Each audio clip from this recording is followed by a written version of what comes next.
For modern-day dinosaur hunters, stalking their prey with shovels and whisk brooms, discovering important new fossils is only the beginning. Once back home, they face the daunting challenge of putting flesh on the bones of creatures that died tens of millions of years ago.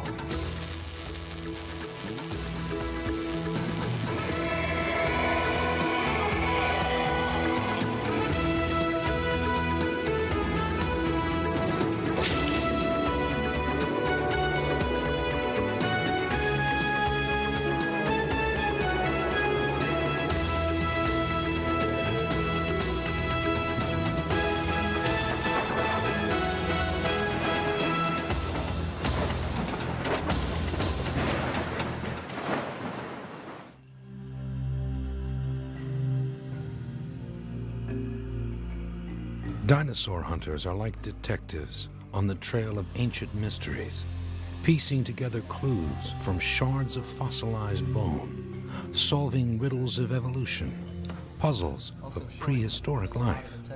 After returning from the field, the thrill of discovery continues in workshops and laboratories, where they bring to life creatures from a long lost world. May 1996. In one of the most remarkable scientific breakthroughs of recent years, Professor Paul Serino of the University of Chicago unveils before the international press the discovery of two dinosaurs never before seen by the world. Unearthed the previous year in the Sahara Desert, a climate so harsh few have dared to dig there, they are a spectacularly rare prize, both the first of their kind. One is an entirely new species. The other, the first skull ever found of a fearsome carnivore, possibly larger than T-Rex. I mean, if I could have been told that I would be standing here in less than a year next to two magnificent predators, never before really seen at this level of detail, I would have said, not likely. It takes far more than the romance of the whole thing to drive you to do what we did. It takes a driving scientific question. Each and every one has sort of different things that push them to do well in the field, if it's only a feeling of wanting to be the best at something. Serino had long been fascinated with North Africa, returning several times in search of species that roamed these lands toward the end of the dinosaur era. In 1995, he and his team of student dinosaur hunters spent 60 blistering hot days and nights on the western edge of the Sahara in southern Morocco. The weather was oppressive, the expedition exhausting, but all their hard work paid off in two remarkable dinosaur finds. 1, 2, 3, there's a replacing tooth here, 4, 5, 6, 7, 8. This would have been one mean creature. Jaws. The giant skull could be the largest meat-eating dinosaur ever found, and both creatures offer concrete evidence to prove an important theory, that dinosaurs in Africa were evolving in isolation from the rest of the world. Oh, this is better.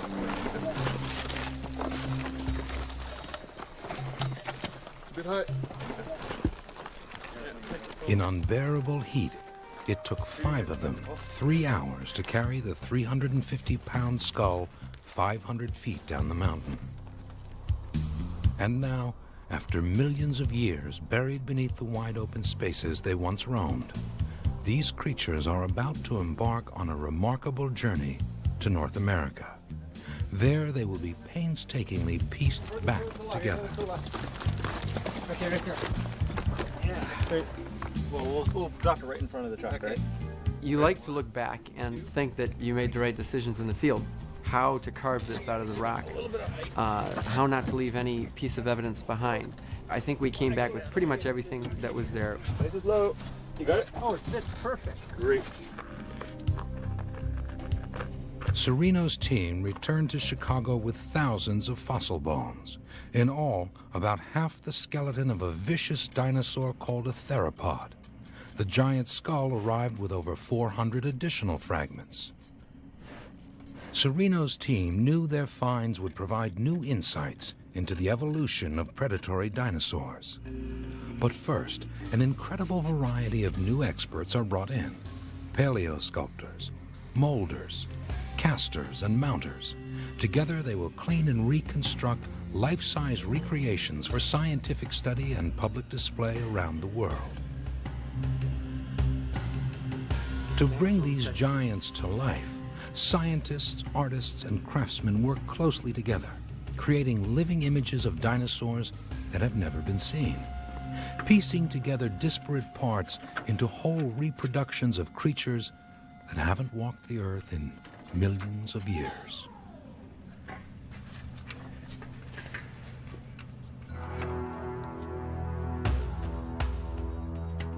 From Chicago, the two creatures travel together to highly specialized workshops in Canada, where all sorts of prehistoric giants have taken on new life.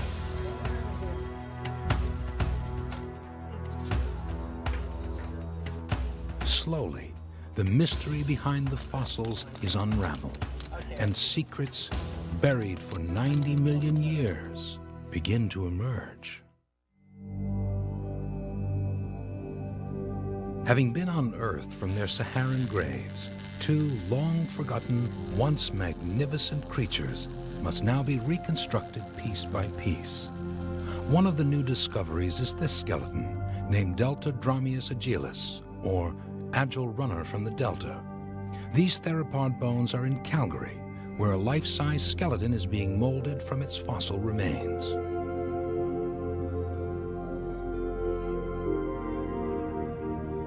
Gilles Denis has been a paleosculptor here for 27 years. His workshop is a prehistoric theme park filled with some of the most magnificent creatures to ever walk the earth.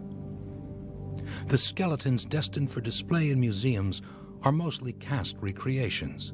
The real bones are too fragile and too heavy to be mounted in a lifelike reconstruction. The most thrilling part about my job is actually playing with bones. I think it would be for any paleontologist. See, we let the skeleton tell us what to do.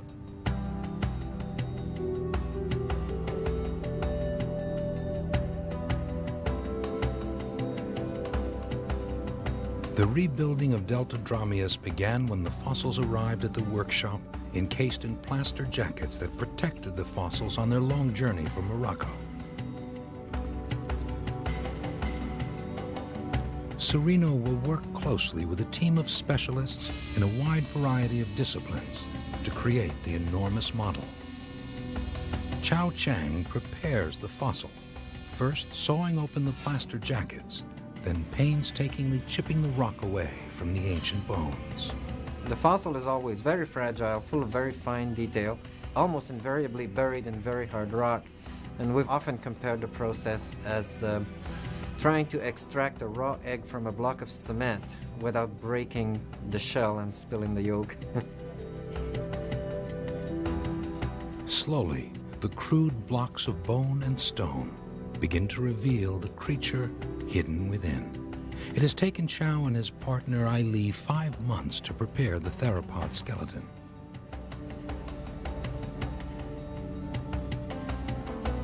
Next, they make a mold of each individual fossil bone. The mold is made from latex rubber before it dries about the consistency of mayonnaise. The liquid rubber is brushed on in layers around the whole of the outside of each bone, creating an exact mold of the fossil.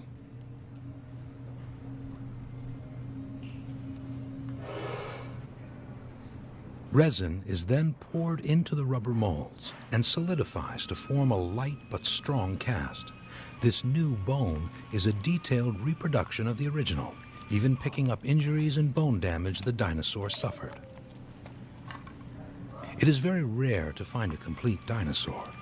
Paul and his team found only 50% of the skeleton and none of the skull.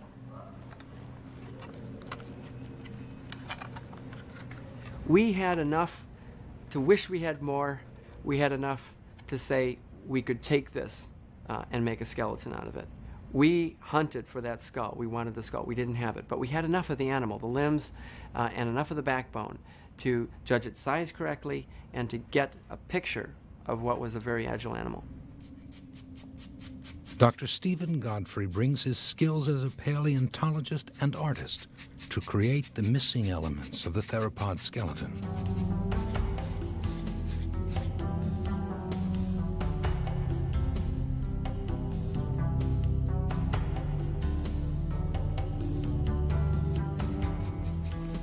Stephen is breaking new ground, sculpting the missing bones and teeth of an entirely new species, never before seen. He relies on clues from similar known dinosaurs, along with information faxed from Paul Serino. He is also able to duplicate opposite sides of the skeleton to fill in some of the missing bones. Initially, he sent me a silhouette drawing of what he thought the whole animal would look like. And it included those bones that he had found, superimposed on the silhouette.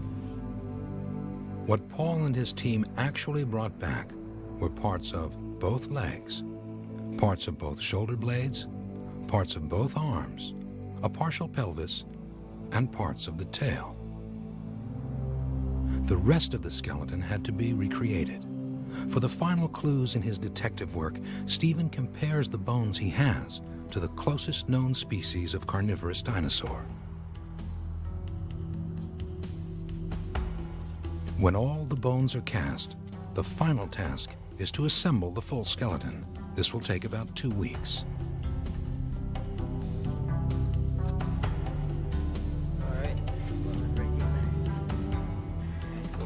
Gilles and his team first line up the bones to get a sense of what the skeleton should look like. Then he bores holes through the center of each bone replica. Next, a steel frame is created and bent into the shape of the theropod's final pose.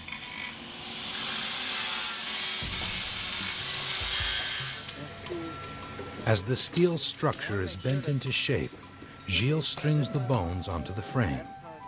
Gradually, the skeleton strikes a lifelike pose. Here in Calgary, 90 million years after its death in the Sahara, the theropod is being reborn. If you feel you've captured the essence of something, you know it. And you look at the skeletal mount and you can stand in one angle and you see the beauty of the spine and the skull and the tail coming up behind, and you move to another angle and you see the leg and the spine and the tail balancing in a totally different way, aesthetically beautiful.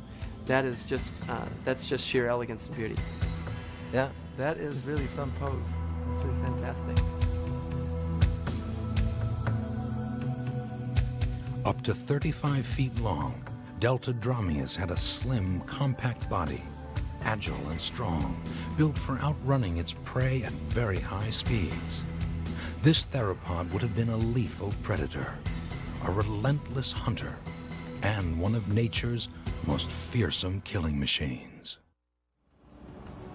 Back at his base at the University of Chicago, Professor Paul Serino and 3 of his team of dinosaur hunters, Hans Larsen, Jeff Wilson, and Chris Sidor, have the complex task of preparing the fossils from their second discovery, the huge skull that came out of the desert with more than 400 pieces.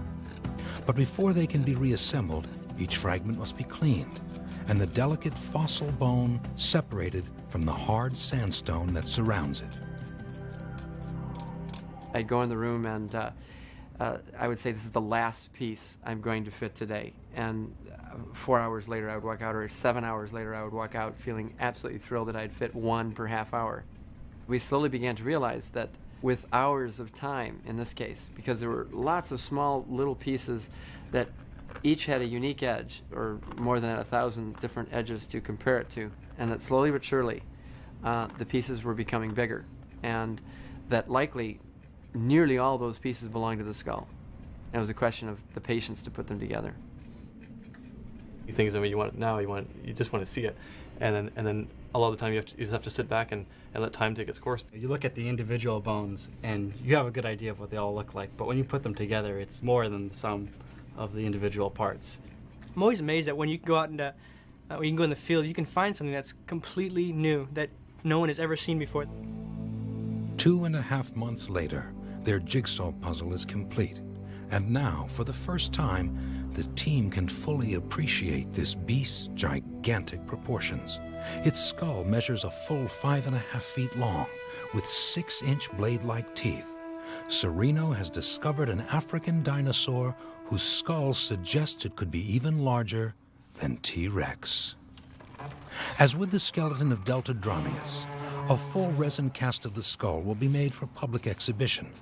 This time, the newly unearthed creature travels to Toronto, where Serino and his team will work on the reconstruction. Model maker Jay McLennan is in charge of creating the replica of the enormous skull. Let one dry. Jay is a technical wizard and as well as a sculptor in his own right. What he did to the skull was, of course, make an intricate and truly marvelous shell around the model that we had built, so that we could then create in a single piece of plastic what we thought the skull would look like.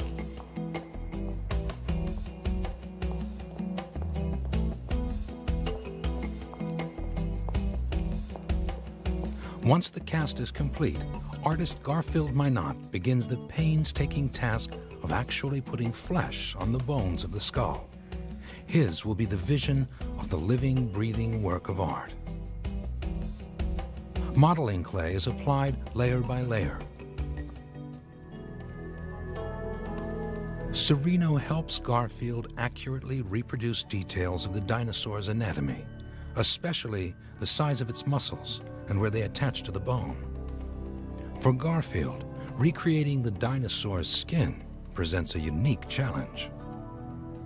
You have to have a very good background in anatomy, biology.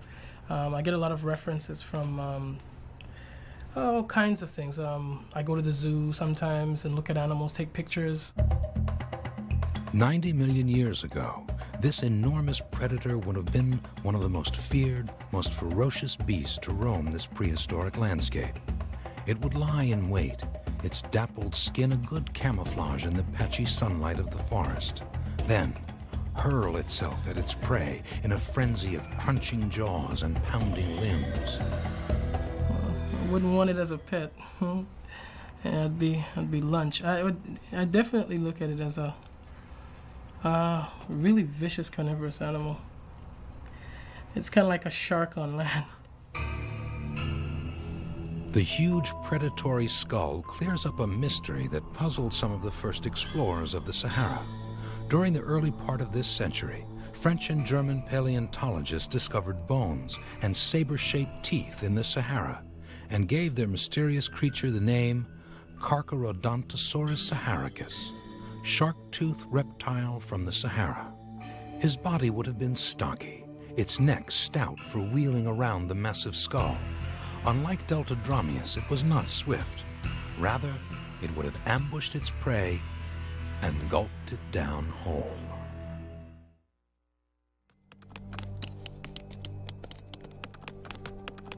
In Morocco, Paul Serino and his team of students worked hard collecting information that would reconstruct the environment their dinosaurs roamed. They collected bags of rock and sediment to search for microfossils. Two of the team, Didier Duté and Gabriel Lyon, then cleaned and sorted this material in the field, an arduous task. They found crabs, fish, sharks, and salamanders that shared these river deltas with dinosaurs millions of years ago.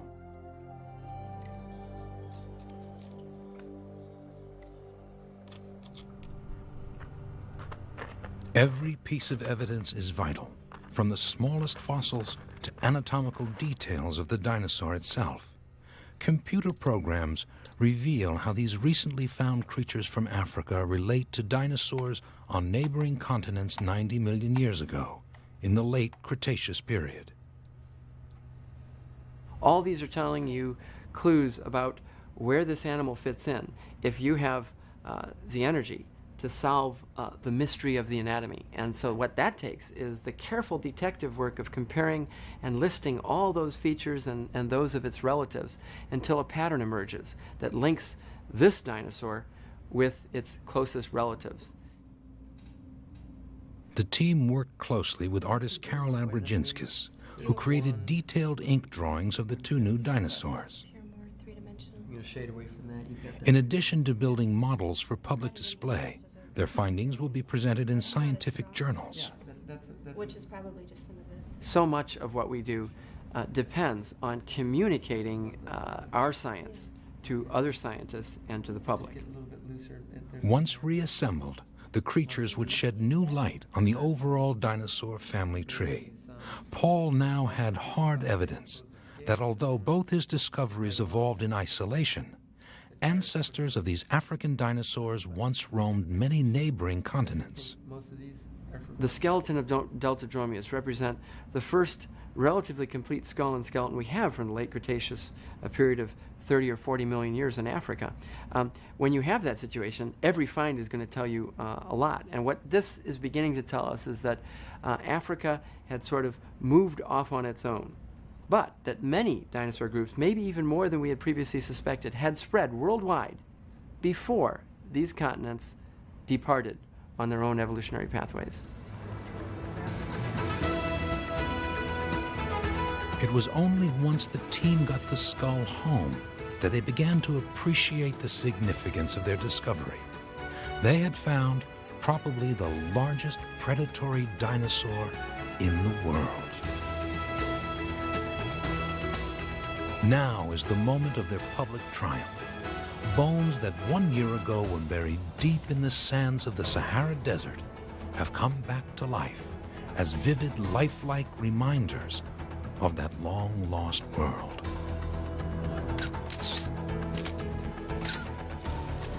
Paul and his team returned from the Sahara with 2 brand-new dinosaurs and a broader understanding of dinosaur evolution on the African continent. It took a team from 3 countries the better part of 1 year to unearth, transport, then recreate these never-before-seen dinosaurs. They joined forces to put flesh on the bones of some of the most magnificent creatures to ever walk the earth. It is particularly fulfilling to take these discoveries all the way, so to speak, to try to recreate them so that at the time you make a scientific announcement, it is understandable to the public as well. From the scientist all the way down to a child can get something out of what we found in Morocco, and I think that's particularly fulfilling for us.